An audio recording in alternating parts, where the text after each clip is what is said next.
तो उसको मोबाइल पर किसी अननोन नंबर से फोन आया। हेलो, आलोकनाथ जी बोल रहे हैं? जी, आप कौन? अरे आलोकनाथ जी, नाम में क्या रखा है? वो आपसे एक काम था। जी कहिए ना। उसके बाद उस आदमी ने जो कहा उसे सुनकर आलोकनाथ को ऐसा लगने लगा कि वो कहीं जाकर अपना सिर पटक ले। बार बार उसके कान में उस आदमी की वही बात गूंज रही थी।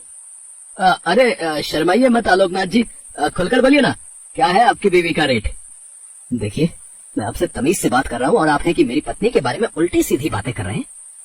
अरे ऐसा क्या कह दिया मैंने? पूरे मोहल्ले में आपकी बीवी की अदाओं के चर्चे हैं। अरे हम तो सिर्फ उन अदाओं की कीमत पूछ रहे हैं। आलोकनाथ क्या जवाब देता, उसने फोन काट दिया। उस दिन के बाद तो कोई न कोई उसके फोन पर कॉल करता और उसकी पत्नी का रेट पूछता।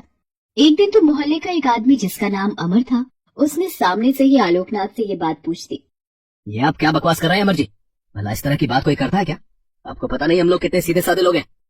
अरे किस बात पर इतना भड़क रहे हैं आप? हैं मैंने ऐसा क्या गलत पूछ लिया? पूरे मोहल्ले के लोगों के साथ आपकी बीवी गुलछर्रे उड़ाती है, ये बात आपको पता नहीं है क्या? बड़े आए सीधे साधे लोग हैं। आलोकनाथ का सिर शर्म से जमीन में गड़ गया। उस दिन उसने तय कर लिया कि चाहे कुछ हो जाए, वो अपनी पत्नी से इस बारे में जरूर बात करेगा। घर पहुंचते ही उसने अपनी पत्नी से इस बारे में कहा और ये भी बताया कि लोग उसके बारे में क्या सोचते हैं। उसकी बातों को सुनकर सविता चिढ़ गई। आप भी ना बड़े नैरो माइंड के हो।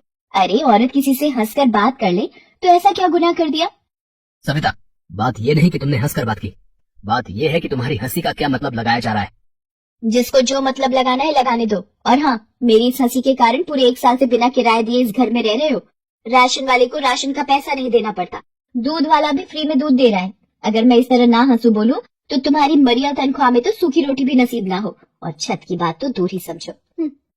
सविता, जिसकी जितनी चादर हो उतना ही पैर फैलाना चाहिए। माना कि मैं कम कमाता हूँ, लेकिन इतना भी कम नहीं कमाता कि तुम्हें पेट भर ना खिला सकूं। प्लीज तुम ये सब करना छोड़ दो, इससे तुम्हारी बदनामी होती है। देखिए, आप अपना लेक्चर बंद करिए और मुझे जो करना है करने दीजिए, नहीं तो मैं घर छोड़कर चली जाऊंगी। आलोकनाथ अपनी पत्नी को बहुत प्रेम करता था। वो उसकी भलाई चाहता था, लेकिन वो तो अपनी धुन में रहती थी। हालांकि उसकी पत्नी ने कभी कोई गलत काम तो नहीं किया था, लेकिन उसकी छवि गलत बन गई थी। लेकिन उसे पता नहीं था कि एक दिन उसकी यही छवि उसे कितना शर्मसार करने वाली है। एक दिन जब वो घर में अकेली थी, तभी 2 लोग उसके घर का दरवाजा खटखटाने लगे। उसने दरवाजा खोला तो 2 अनजान लोगों को दरवाजे पर खड़ा देखा। वे दोनों नशे में थे। यहाँ कोई सविता रहती है क्या? मैं ही हूँ सविता, बोलिए क्या काम है? काम काम तो वही है जो पूरे मोहल्ले के साथ तुम करती हो। बस वो हमें तुम्हारा रेट पता नहीं है, जरा वो बता दो तो काम हो जाएगा। हाँ? उन दोनों लोगों की बात सविता ने जब सुनी तो उसे बहुत गुस्सा आया। ये क्या बकवास है? होश में तो हो तुम दोनों? पूरे मोहल्ले को मदहोश कर रखा है और हमें होश में रहने को कह रही हो। ये कहकर वे दोनों सविता से बदतमीजी करने लगे। संयोग से उसी समय आलोकनाथ वहां पहुंचा। उसने उन 2 लोगों को अपनी पत्नी से बदतमीजी करते देखा तो वो उनसे भिड़ गया। तुम लोगों की हिम्मत कैसे हुई मेरी पत्नी से बदतमीजी करने की? अबे चल चल, बढ़ाया पत्नी का पहरेदार। उन दोनों आदमियों ने आलोकनाथ को बहुत मारा, लेकिन आलोकनाथ भी हार मानने वाला नहीं था। उसने भी उन दोनों को खूब मारा। एक का तो सिर भी उसने फोड़ दिया।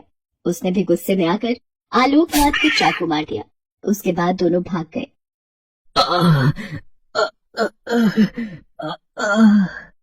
आलोकनाथ के पेट से खून निकल रहा था। कराते कराते वो बेहोश हो गया। सविता ने जब ये देखा तो तुरंत उसे लेकर अस्पताल पहुंची।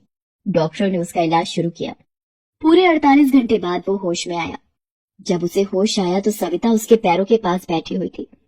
उसकी आंखों से लगातार आंसू बह रहे थे। मुझे माफ कर दीजिए जी, मैंने कभी आपकी बात नहीं सुनी, अपनी ही मस्ती में मस्त रही, आपका अपमान किया और आपकी बेइज्जती भी कराई। लेकिन मुझे नहीं पता था कि मैं उस बारूद में आग दे रही हूँ जो कल मुझे तो झुलसाएगा ही। आप भी उसकी चपेट में आ जाएंगे। सविता, जो बीत गई उसे भूल जाओ और नया जीवन शुरू करो, क्योंकि बीते को याद करते रहने से वर्तमान खराब होता है। तुम मेरी पत्नी थी, हो और सदा रहोगी। मैं तुमसे प्यार करता था, करता हूँ और सदा करता रहूंगा। यह सुनकर सविता ने अपने पति को गले से लगा लिया।